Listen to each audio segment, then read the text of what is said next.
The essence of the project are two concrete plates that make up the horizontal limits unifying the house in its entirety. A simple concept, diversity of situations, is a radical exercise in horizontality. The house is close towards the street by means of its unevenness. An inner world is hidden in it. Its presence is felt more strongly in the footprint than in the volumetry, an extensive line in an internal landscape. Under the concrete plates, there are three programmatic boxes separated by intermediate spaces.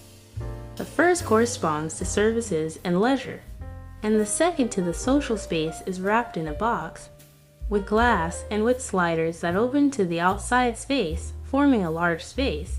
The vegetation is the protagonist of it, generating a fusion between nature and architecture that enriches the spatial experience.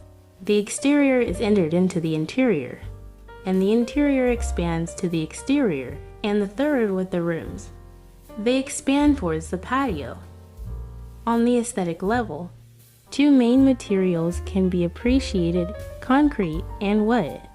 This combination of materials has been carefully selected to provide a combination of sobriety, warmth, and simplicity.